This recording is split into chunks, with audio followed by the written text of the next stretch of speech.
기도해 주시기 바랍니다. 하나님 말씀을 보겠습니다. 사도행전 18장 본문은 1절부터 22절까지이지만 11절까지만 읽어드리겠습니다. 사도행전 18장 1절부터 11절까지 제가 봉독하겠습니다. 그 후에 바울이 아덴을 떠나 고린도에 이르러 아굴라라 하는 본도에서 난 유대인 한 사람을 만나니 글라우디오가 모든 유대인을 명하여 로마에서 떠나라 한 고로 그가 그 안에 브리스길라와 함께 이달리아로부터 새로 온지라 바울이 그들에게 가매 생업이 같으므로 함께 살며 일을 하니 그 생업은 천막을 만드는 것이더라. 안식일마다 바울이 회당에서 강론하고 유대인과 헬라인을 권면하니라. 실라와 디모데가 마게도냐로부터 내려오매 바울이 하나님의 말씀에 붙잡혀 유대인들에게 예수는 그리스도라 밝히 정언하니 그들이 대적하여 비방하거늘 바울이 옷을 털면서 이르되 너희 피가 너희 머리로 돌아갈 것이요 나는 깨끗하니라. 이후에는 이방인에게로 가리라 하고 거기서 옮겨 하나님을 경외하는 디도 유스도라 하는 사람의 집에 들어가니 그 집은 회당 옆이라. 또 회당장 그리스보가 온 집안과 더불어 주를 믿으며 수많은 고린도 사람도 듣고 믿어 세례를 받더라. 밤에 주께서 환상 가운데 바울에게 말씀하시되 두려워하지 말며 침묵하지 말고 말하라. 내가 너와 함께 있음에 어떤 사람도 너를 대적하여 해롭게 할 자가 없을 것이니 이는 이 성중에 내 백성이 많음이라 하시더라. 1년 6개월을 머물며 그들 가운데서 하나님의 말씀을 가르치니라. 아멘. 우리가 지금 사도 바울의 제2차 전도 여행에 관하여서 하나님 말씀 근거로 살펴보고 있습니다. 지도를 하나 보면서 지금까지 어느 곳에까지 전도를 했는지 한번 살펴보고 오늘 고린도, 겐그레아 그리고 에베소에서 전도 활동을 하는 모습을 연이어서 살펴보도록 하겠습니다. 오른쪽 위편에 안디옥 교회가 있는데 사도 바울은 1차 전도 여행도 안디옥 교회에서 출발을 했고 2차 전도 여행도 동일하게 안디옥 교회에서 출발을 합니다. 이때가 바로 AD 49년이었습니다. 안디옥 교회를 출발해서 길리기아, 다소, 드베, 루스드라, 이고니온, 안디옥 이때의 안디옥은 수리아 안디옥과 구별되게 비시디아 안디옥이라고 말합니다. 안디옥 교회를 넘어서 이제 무시아 지역을 거쳐서 도로와까지 가게 되었습니다. 바울은 원래 계획대로 에베소 근처인 아시아 지역에서 복음을 전하거나 아니면 저 북쪽인 비두니아와 본도 지방에 가서 복음을 전하기로 했지만은 성령께서 그 길을 막으심으로 인하여 돌려서 드로아에 이르게 된 것입니다. 드로아에 와서야 하나님의 분명한 선교 지역이 결정이 됩니다. 왜냐하면 드로아에 와서 잠을 자는데 하나님께서 환상 중에 마게도냐인의 환상을 보여준 겁니다. 와서 우리를 도우라 라는 이 환상을 보고 난 이후에 바울 일행은 하나님께서 우리를 마게도냐 지역에서 전도하라고 하시는구나 이렇게 인정을 하고 드로아에서 배를 타고 사모드라게와 네아폴리까지 가게 됩니다. 거기에서 육로로 빌립보에 가서 전도를 했는데 처음으로 전도 열매를 맺은 사람이 바로 루디아라는 여자였습니다. 이 루디아를 중심으로 해서 결국에 빌립보 교회가 형성이 된다라는 것입니다. 그리고 난 이후에 데살로니가 지역으로 가서 복음을 전하는데 이곳에서도 좋은 전도 열매가 많아서 교회를 형성하게 되었습니다. 이곳에 제일 처음에 전도를 받고 예수를 믿고 교회의 주춧돌과 같은 역할을 하는 사람이 바로 야손이라는 사람입니다. 자기의 집을 오픈해서 이 사람도 교회로 사용을 한다 하는 점을 알게 됩니다. 데살로니가에 있는 유대인들의 핍박으로 인하여서 바울 일행이 베레아 지역으로 가게 됩니다. 베레아에 가서 복음을 전하다가 데살로니가에 있는 그 유대인들이 베레아까지 쫓아와서 핍박을 함으로 인하여서 베레아에 있는 신사적인 신실한 형제들이 바울을 배에다가 태워서 아덴까지 데려다 줍니다. 바울은 이때 혼자 아덴까지 내려오게 된 것입니다. 내려오면서 돌아가는 그 벳사공들에게 베레아의 형제들에게 말하기를 베레아에 남겨둔 디모데와 실라를 속히 내게로 오라 이렇게 말을 전달하고 아덴에 머물게 된 것입니다. 아덴에 머문 것은 오로지 이 베레아 지역에서 내려올 디모데와 실라를 기다리는 것입니다. 기다려서 함께 가서 함께 아덴에서 고린도 지역에 내려가서 복음을 전하기로 계획을 하고 있었다는 것입니다. 그런데도 불구하고 아덴에서 기다리다가 주위 상황을 보니까 아주 많은 우상들이 있고 뿐만 아니라 우상 숭배자들이 많았기 때문에 바울이 격분해서 그 가운데 일어나서 사람들에게 복음을 전했습니다. 회당에 들어가고 그리고 장터에 다니면서 예수가 그리스도이다라는 사실을 전파했을 때 그 사람들은 철학적인 사상에 근거해 있기 때문에 이 사람이 우리와 다른 새로운 이론을 전한다. 그래서 그 바울을 잡아다가 바로 아레오바고로 데려가서 자기의 주장을 얘기하게 하는데 이때 바울은 천지 만물을 창조하신 우리 각자의 생명을 창조하시고 우리 여러 족속들을 창조하신 그 창조주 하나님에 관하여서 설교를 했고 뿐만 아니라 그분께서는 죽은 자 가운데 계신 예수 그리스도를 살리신 분이다. 그리스도의 부활에 관하여서 함께 전파를 했습니다.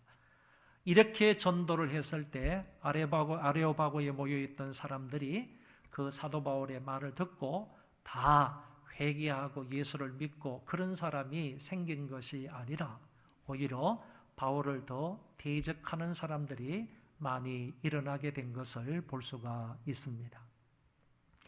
오늘은 그 왼쪽 편에 보면 고린도 지역에서 사도 바울이 어떻게 전도를 하는지 그리고 겐거레아 그 밑에 항구입니다. 겐거레아 지역에 와서 어떻게 전도를 하며 여기에서 배를 타고 앞에 지도를 보여주세요.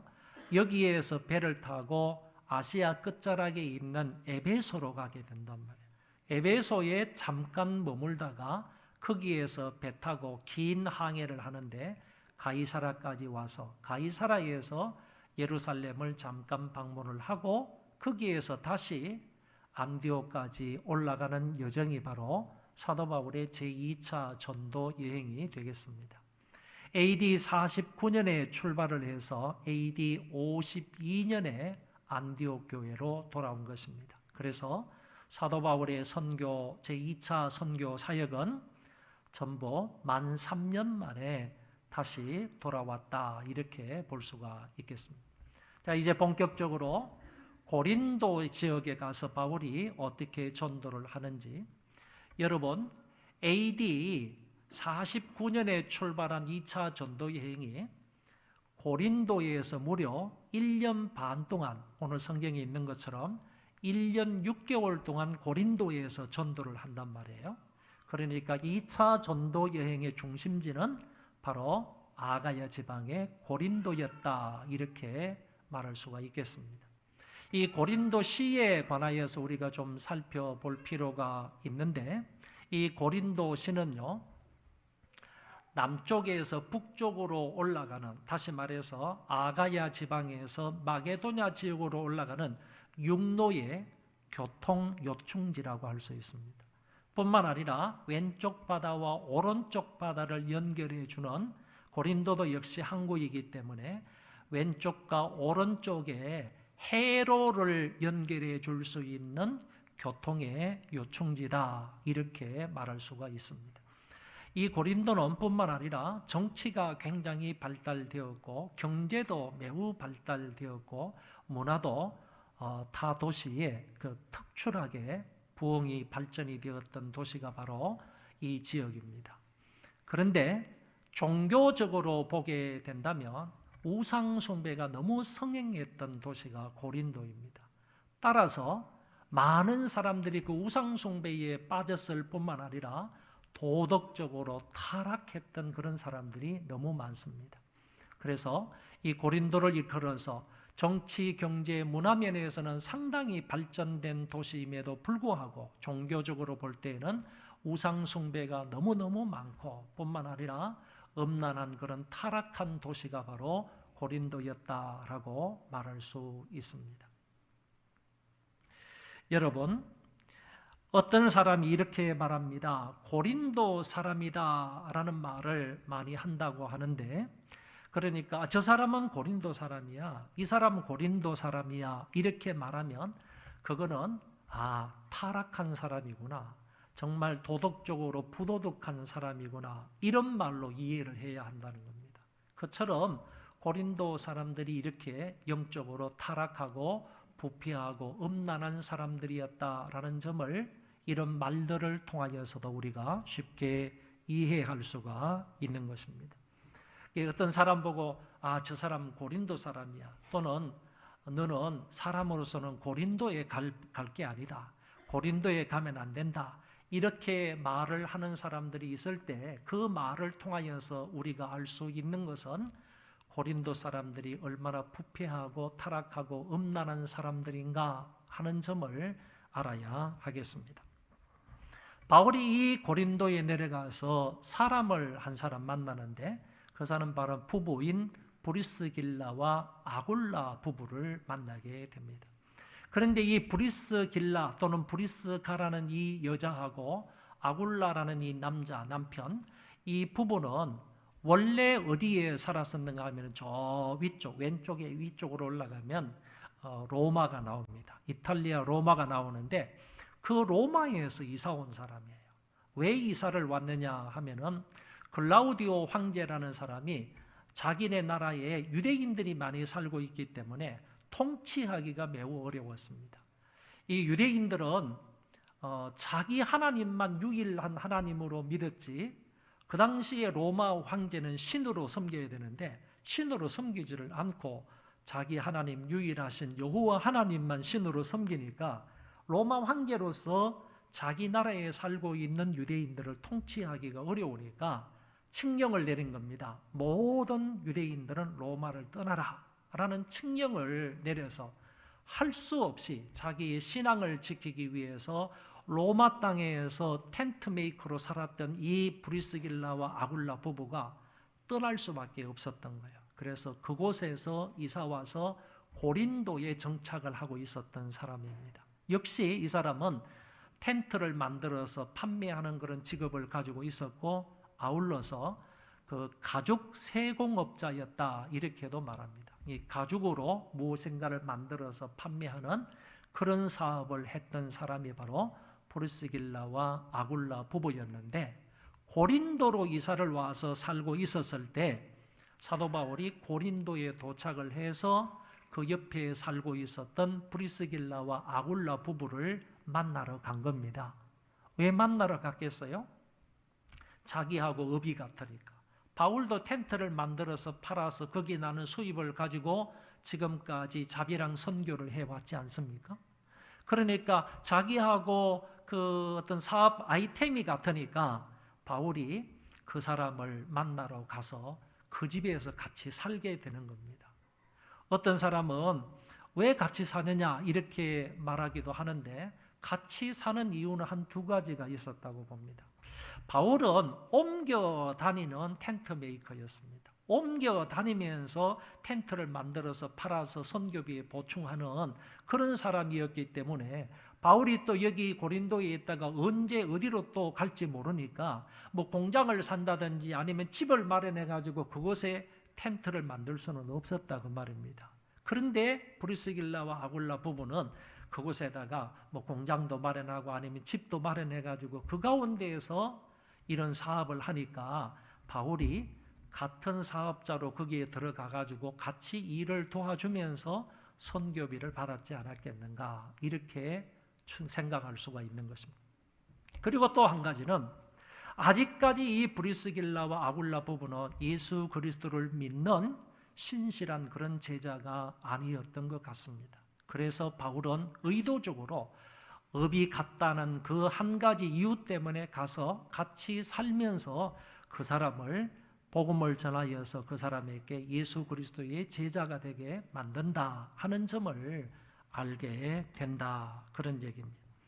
이 사람이 그때 같이 있으면서 바울을 통해서 복음을 듣고 진짜로 그 이후로 예수님의 제자가 되어서 바울을 전적으로 도와주는 정말 헌신된 동력자가 되었다 하는 점을 알 수가 있습니다.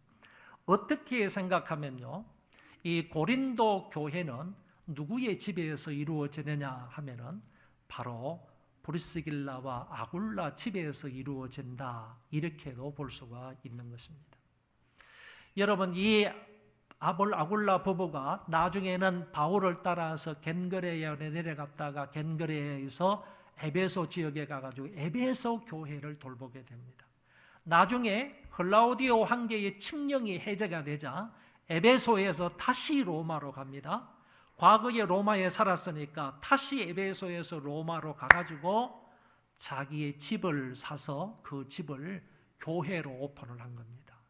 그래서 성경은 말하기를 로마서 16장 4절 5절의 말씀에 보면 그의 집에 있는 교회에도 문안하라. 이때 그는 바로 아굴라의 집을 말합니다. 아굴라의 집에 있는 교회에도 문안하라 하는 말씀이 나오는 것을 볼 때 이 브리스길라와 아굴라 부부는 로마에서도 자기의 집을 오픈해서 로마 교회로 사용하게 된다 하는 점을 알 수가 있다는 겁니다. 여러분 지금까지 설교한 내용 가운데서 우리는 이런 점들에 관하여서 말씀을 들었습니다. 빌립보에 가서 최초로 개종을 한 사람이 루디아라는 여자인데 바로 루디아라는 여자가 자기의 집을 오픈해서 빌립보 교회를 만든다 하는 점을 우리가 들었습니다. 두 번째는 데살로니가 지역에 가가지고 복음을 전하여서 믿는 사람 중에 야손이라는 사람이 자기의 집을 오픈해서 데살로니가 교회를 만들었다. 그런데 여기 고린도 지역에 내려와서 바로 이 브리스길라와 아굴라 부부가 예수 그리스도의 신실한 제자가 되므로 그의 집을 오픈해서 고린도 교회를 만들었다. 더 나아가서 이 사람은 에베소 교회로 건너가서 에베소 교회에도 지도자가 된다고 했지 않습니까? 더 나아가서 이 사람은 로마로 가서 자기의 집을 오픈해서 로마 교회를 만든다고 했지 않습니까?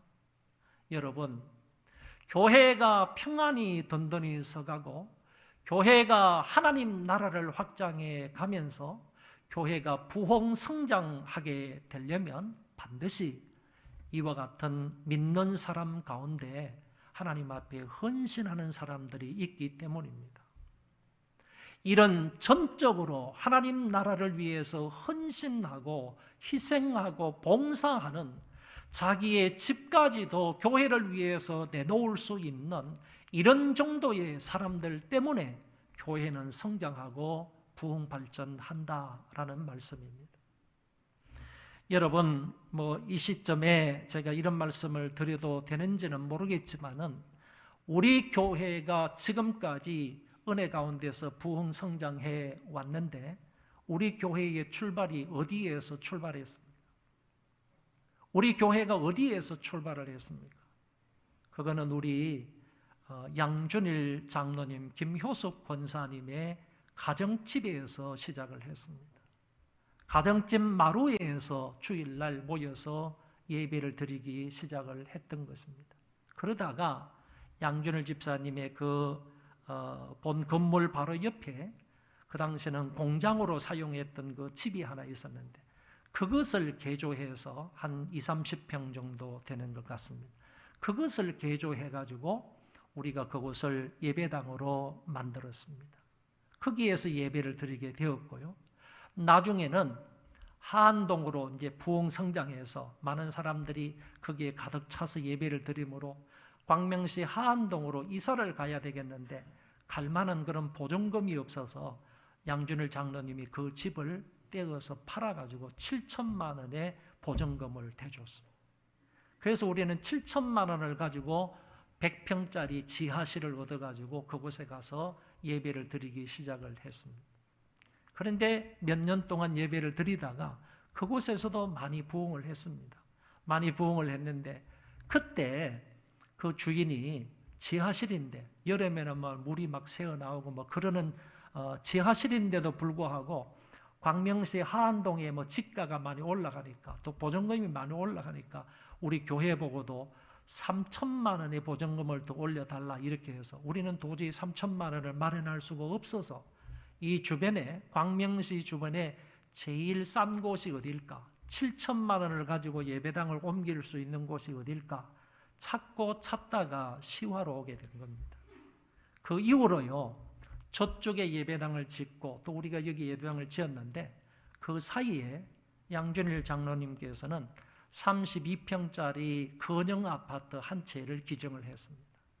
그리고 대림 아파트 42평짜리 아파트 한 채를 또 교회의 사택으로 기증을 했습니다. 여러분, 제가 이렇게 말씀을 드리는 것은 하나님의 교회가 이 땅에 제대로 성장하기 위해서는 하나님의 교회가 제대로 세워지고 그 교회가 성장, 부흥, 발전하기 위해서는 반드시 그 가운데 헌신하는 사람들이 있어야 하는 겁니다. 우리 교회의 헌신의 배경에는 하나님의 은혜가 1순위였지만 분명히 2순위, 3순위로요. 양준일 장로님, 김효숙 권사님의 헌신된 모습이 있었기 때문에 오늘날 우리 소망교회가 있다는 사실입니다. 오늘 여기 고린도 교회는요. 이 브리스길라와 아굴라 부부에 의해서요. 이렇게 그 사람들이 주축이 되어가지고 고린도 교회가 성장해 가는 그런 모습을 엿볼 수가 있는 것입니다. 이런 과정 속에 디모데와 실라가 고린도로 내려오는 겁니다. 여러분, 오늘 사도행전 17장과 18장의 말씀에 근거해서 본다면 이 아덴에 바울이 내려왔을 때 베레아에 남겨두었던 디모데와 실라를 빨리 내게로 내려오라 라고 전가를 했지 않습니까? 그런데도 불구하고 오늘 성경에 보면 아데네에서 바울과 실라를 만났다는 내용이 전혀 없고 고린도에 왔을 때 디모데와 실라가 데려온 것으로 이렇게 표현이 되어 있는데 이것은 중간 부분의 사항을 좀 더 구체적으로 알기 위해서는 데살로니가 전서 3장의 말씀을 읽어야 이해가 되는 것입니다. 그 과정이 어떻게 됐는가 하면은 아데네에서 디모데와 실라가 내려오기를 기다렸는데 실제적으로 아덴으로 내려왔습니다. 오늘 성경은 없지만은 아덴으로 이 디모데와 실라가 내려와서 만났습니다. 그랬을 때 이 바울이 디모데와 실라를 그곳에서 함께 고린도로 내려오는 게 아니고 다시 마게도냐 지역 교회로 보냅니다.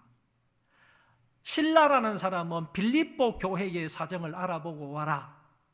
빌립보 교회가 어려움 속에 있다고 하니까 빌립보 교회가 어떻게 되었는지 실라 네가 가서 사실을 확인해보고 와라. 이렇게 실라를 빌립보 교회로 보냈고 데살로니가 교회 성도들은 너무 핍박과 환난과 그런 수모를 많이 당한다고 하니까 디모데 네가 데살로니가 교회에 가서 교회의 사정을 알아보고 와라. 이렇게 아데네에서 두 사람을 만나서 또다시 각각 실라와 디모데를 위쪽 지방의 교회들에게 보낸 겁니다.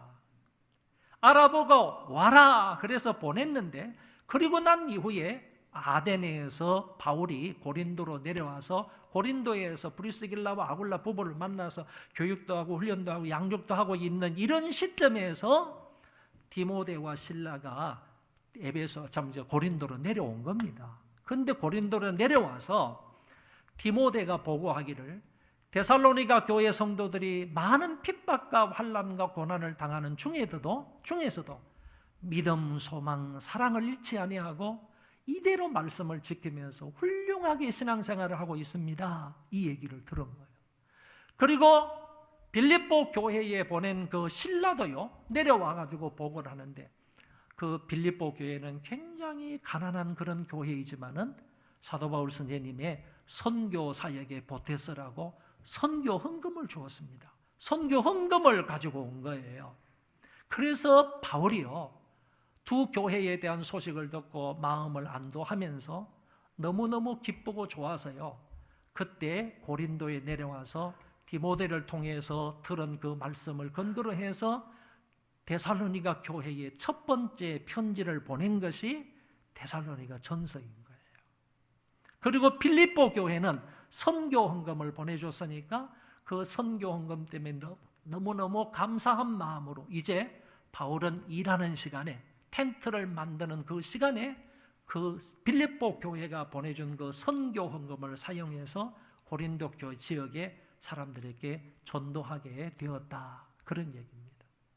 그래서 유대인들과 이방인들에게 가가지고 예수가 그리스도입니다 라는 사실을 더 힘있게 전파했지만은 이 사람들이 바울을 대적하고 오히려 바울을 그들의 마음을 완고하게 해서 바울을 대적했던 그런 모습이 나타나고 있습니다. 그래서 바울은 그 사람들에게서 옷을 털어버리고 먼지를 털어버리고 이방인에게로 가겠다라고 하면서 브리스길라와 아굴라 집에서 살았던 이 바울이 이사를 합니다. 어느 집으로 이사를 하죠? 저 위에 보면 유스도라는 집으로 이사를 하는데, 유스도의 집으로 이사를 하는데, 유스도의 집이 어디 있느냐? 성경은 말하기를 회당 옆에 있었다. 이런 사실을 밝혀주고 있습니다. 브리스길라와 아굴라 부부하고 바울이 사이가 안 좋아가지고 그 집에 살다가 그런 사람들과 결별을 해서 유스도의 집에 간 게 아니고 바울은 의도와 목적이 있었다는 겁니다. 회당 옆에 있기 때문에 회당에 모이는 유대인들에게 더욱더 복음을 전할 수 있는 더 많은 기회가 주어질 거예요. 그래서 회당에 들어가서 효과적으로 복음을 전하기 위한 그런 목적도 있고 또 뿐만 아니라 그 지역이 유스도의 집 근처가 이방인들이 많이 살았던 것 같습니다. 그 이방인들에게도 효과적으로 복음을 전하려면 집을 이사하는 것이 좋겠다라고 해서 바울이 아굴라의 집을 떠나서 유스도의 집으로 이사를 하게 되었다. 유스도의 집에 이사를 했는데 계획대로 되었습니다. 목적대로 되었습니다. 그 유스도의 집이 옆에 회당이 있었다고 그랬잖아요. 회당에 가서 회당장을 만나가지고 전도를 했는데 그리스보라는 회당장이 그때 예수를 믿고 그리고 세례를 받았는데 자기뿐만 아니라 온 가족이 다 예수를 믿고 세례를 받게 되었다는 겁니다. 여러분, 한 회당의 회당장은요, 그 회당의 모든 일들을 책임지는 그런 영적인 지도자예요. 근데 그 사람뿐만 아니라 그 가족들이 다 예수를 믿었다 이렇게 표현하고 있고, 더 나아가서요, 그 지역에 많은 이방인들, 고린도 사람들에게 전도를 했을 때 수많은 고린도 사람들이 믿고 세례를 받았다. 할렐루야. 그러니까 바울이 아굴라의 집에서 유스도의 집으로 이사를 한 그 목적이 그대로 성경 안에서 말씀을 볼 때 100% 이루어지고 있다 하는 점을 여기에서 확인해 볼 수가 있습니다. 영적 암흑의 도시인 이 고린도에서 사도 바울은 이제 이쪽 저쪽에서 복음을 전함으로 인하여서 많은 사람들을 구원하게 되는 모습을 볼 수가 있습니다. 그날 밤에 주님이 바울에게 나타나셨습니다. 이렇게 말씀하십니다. 세 가지를 말씀하시는데 너는 두려워하지 말라. 고린도에는요, 외부적인 환경이 바울을 두렵게 했던 것이 많이 있었던 것 같아요. 뭐 우상이 워낙 큰 것들이 너무 많이 있으니까. 그리고 정말 믿는 사람으로서 살아가기가 어려울 정도로 외부적인 그런 요소들이 압박해 오는 것들이 너무나 많았습니다. 그래서 바울에게 주님이 나타나셔서 그 이런저런 일로 인하여서 두려워하는 그 마음을 주님께서 달래어 주시면서 두려워하지 말라 이렇게 말씀을 하셨고, 두 번째는 내가 너와 함께 있음이 너는 너를 해할 자가 없다. 내가 너와 함께 있고 내가 너를 지킬 것이기 때문에 너를 해할 자가 없다. 이렇게 하나님이 말씀하셨고, 세 번째는 이 성중에 내 백성이 많다. 그러므로 잠잠하지 말라. 이렇게 말씀하시는 것이 나타나고 있습니다. 특별히 세 번째 마지막으로 말씀하신 이 성중에 내 백성이 많다 하는 점을 여러분들 한번 생각해 보시면 좋겠습니다. 이 성이 어느 성입니까? 이 성은 고린도 성입니다. 여러분, 고린도 성이 어떤 도시였다는 점을 제가 서두에 말씀을 드렸습니다. 우상이 가득한 도시입니다. 우상 숭배자들이 거의 100%입니다. 우상이 가득하고 우상 숭배자인 100%가 살고 있는 이런 도시입니다. 음란하고 타락하고 부패한 도시라고 했지 않습니까? 오죽하면 고린도 사람이다 라고 하면 사람들이 다 손가락질 할 정도로 이런 도시의 사람들, 그런 사람들이 살고 있는 이 도성에 하나님께서 말씀하십니다. 이런 도시에도, 이 성 안에도 내 백성이 많다. 하나님 당신의 백성들이 많다. 하나님께서 선택한 백성들이 많다는 거예요. 하나님께서 창세 전에 계획하신 그런 선택한 사람들이 이 도시에 그래도 많다는 거예요. 많다. 여러분, 이런 말씀으로 밤에 하나님께서, 주님께서 나타나셔서 바울을 위로하시고 격려하시고 힘을 주셨던 것입니다. 이제 바울이 고린도 사역에서 1년 반 동안, 1년 6개월 동안 사역을 하는데 1년 정도 사역을 했을 때에 아가야 지방에 총독이 새로 부임을 하게 되었습니다. 아가야 지방이라고 그랬잖아요. 아덴이나 고린도나 갱그레아는 좀 아가야 지방이라고 그랬어요.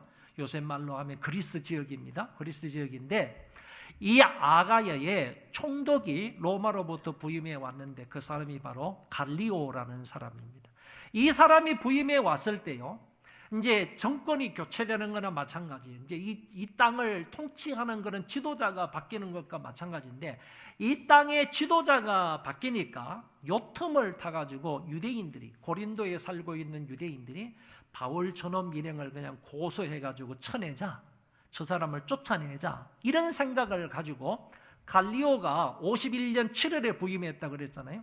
51년, AD 51년 7월에 부임을 했을 때에, 부임을 하고 있었을 때 유대인들이 사도 바울을 고소했는데 어떤 말로 고소했느냐? 율법을 어기면서 하나님을 경외하라고 권면한다는 겁니다. 여러분, 이게 고소권이 됩니까? 율법을 어기면서, 저 바울이라는 사람은 우리가 가지고 있는 유대교의 율법이잖아요. 율법을 어기면서 하나님을 경외하라고 권면하고 다니는 사람입니다. 이것을 가지고 갈리오 총독에게 고소를 했더니 갈리오 총독이 그 고소권을 읽어보고 하는 말이, 율법에 문제가 있으면 그거는 니네들이 알아서 처리해라 이거지.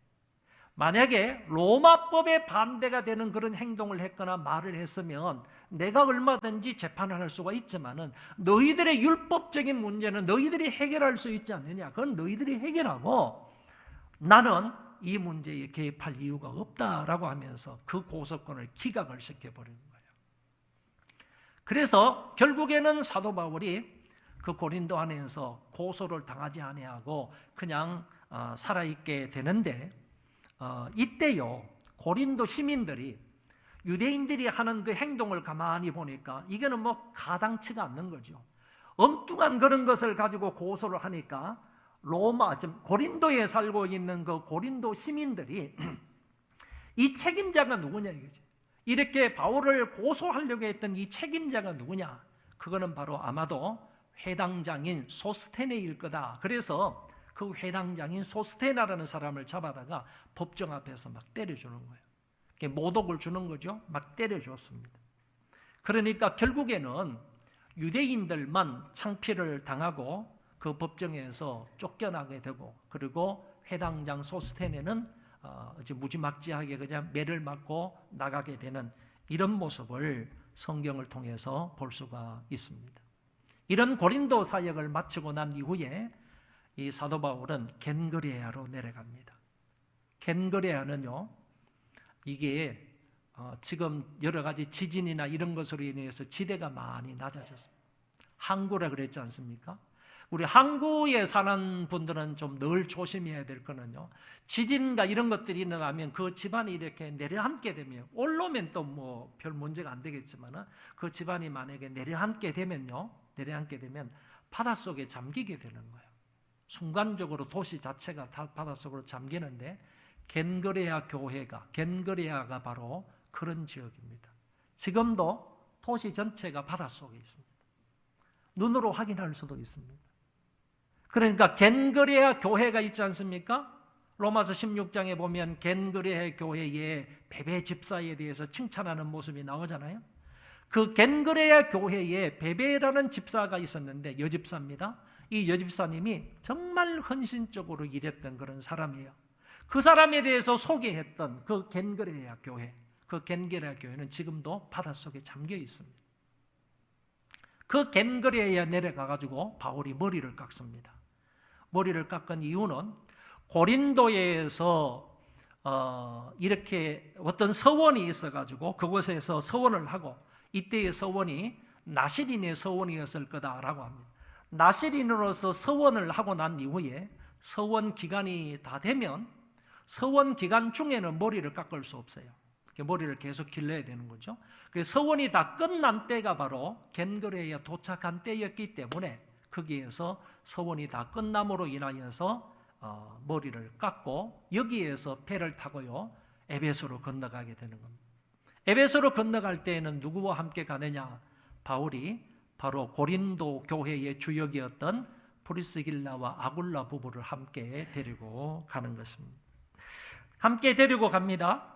가서 브리스길라 부부는요, 딴 곳에서 전도를 하고 바울은 회당에 들어가서 전도를 하다가 형제들이 바울을 붙들고 오랫동안 이 자리에 머물면 좋겠다, 이 에베소에 머물렀으면 좋겠다 이렇게 말했지만은 바울은 에베소에 잠깐 동안만 있다가 빨리 예루살렘으로 가게 됩니다.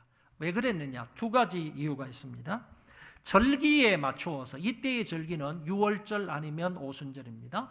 유월절이나 오순절에 맞추어서 예루살렘에는 100만 명 이상 모이니까 그 절기 동안에, 유월절 절기나 아니면 오순절 절기에 예루살렘에 그렇게 많은 유대인들이 한꺼번에 모이니까 그 절기에 맞추어서 바울이 예루살렘에 가서 그 사람들에게 전도하고 보고하기 위해서 바울은 에베소에 오래 머물지 아니하고 곧장 떠났다, 이런 얘기고, 두 번째는 다음에 에베소에 들릴 그런 계획을 이미 바울은 가지고 있었던 겁니다.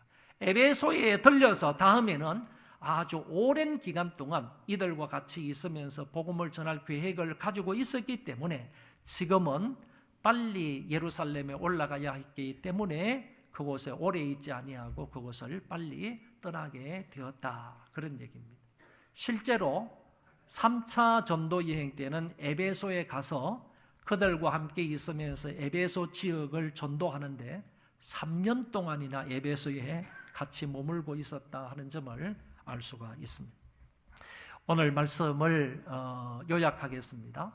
첫 번째는요, 바울은 고린도의 외부적인 상황에 위축이 되었고 과격한 유대인들의 핍박도 있었지만 복음 전파에 매진을 하였습니다. 특히 고린도에서는 1년 6개월 동안 있으면서 교회를 세우고 양육하고 훈련하여 그리스도의 제자로 만들어 갔던 것입니다. 고린도 교회에 문제도 많이 있었습니다. 문제도 많이 있었지만 그럼에도 불구하고 이 사도 바울은 1, 2차 전도 여행을 다 합해서요, 가장 오랜 시간 동안 교회를 양육하고 교회에 훈련을 시켰던 그런 사람이 바로 바울이었다 하는 얘기입니다. 그리고 두 번째는 바울의 동역자들로 브리스가와 아굴라 부부와 아볼로가 합력하여 헌신함으로 교회가 든든히 세워지고 부흥 성장해 갔다 하는 점입니다. 자, 우리가 지금까지 가만히 보면 바울 혼자 전도하는 게 아니죠. 바울 혼자 교회를 세우는 게 아니죠. 바울 혼자 교회를 평안히 든든히 세워가는 것이 아니었습니다. 오늘 특별히 고린도에서는 브리스가와 아굴라 부부요.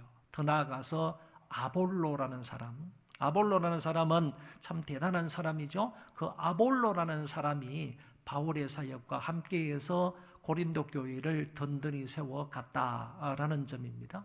그리고 고린도 교회에서는요, 이제 아까 말씀을 드린 것처럼 이 그리스도보라는 이런 회당장이 있었지 않습니까?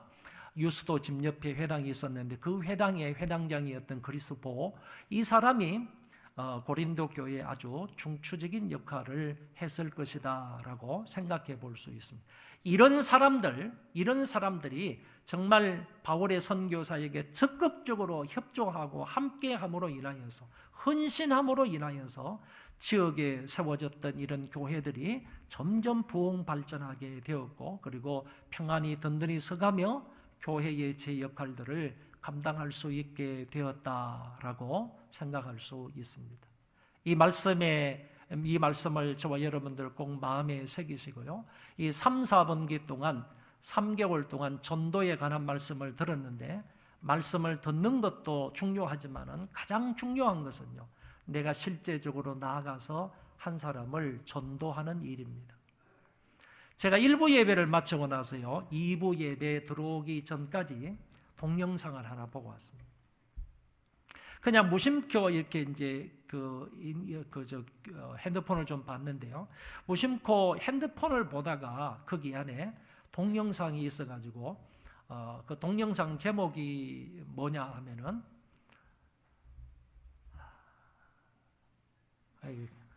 까먹었네요. 그 설명만 하겠습니다. 동영상 그 제목은 제가 까먹었는데 설명만 하면 여러분들이 금방 아실 거예요. 배우 이수미 씨 있지 않습니까? 이수미 씨가 예수를 믿는다는 거예요. 몇 개월 전에 예수를 믿었다는 거예요. 김수미, 죄송합니다. 김수미 씨가 그 몇 개월 전에 예수를 믿고요. 간증하는 거예요. 간증하는 그런 유튜브를 봤는데요. 하는 말이 그겁니다. 내가 조금만 더 일찍 알았으면, 내가 그분을 조금만 더 일찍 알았으면, 그 얘기를 하는 거예요. 그러면서 지금도 내가 믿게 된 것을 너무너무 감사하게 생각을 하면서 지금 내가 예수를 믿고 하나님의 자녀가 된 것도 지금 이 시점에 나를 하나님 앞으로 불러주신 목적이 있지 않겠나. 그 목적이 뭐냐? 자기가 다니면서 이렇게 간증하고 그래서 모쪼록 한 사람이라도 나를 통해서 예수를 믿게 되는 것. 그것이 바로 나를 향하신 하나님의 목적이 아니겠냐고 이렇게 얘기를 하는 거예요. 참 듣다가 왔기 때문에요. 가서 또 이제 맞아 들으려고 합니다. 여러분, 이 사람처럼요, 이 김수미 이렇게 배우처럼 정말로 예수를 한 사람에게라도 예수님을 전해서 그 사람이 구원을 받게 된다면 정말 하나님께서 얼마나 기뻐하실까. 앞으로 남은 개월일 수가 이제 올해 3개월이 남았습니다. 3개월이 남았으므로 여러분 들은 말씀을 마음속에 잘 비축해 두었다가 전도하는 데 사용을 하시고 그래서 모쪼록 여러분들의 전도를 통해서 한 사람이라도 구원을 받는 놀라운 은혜가 있기를 바랍니다. 우리 다 일어나셔서 찬송 부르겠습니다.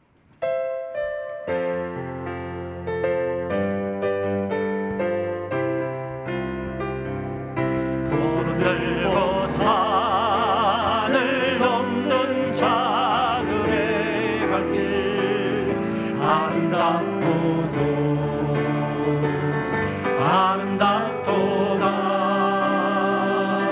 영화 전하며 복된 소식을 외치며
교회의 머리가 되셔서 우리를 통치하시는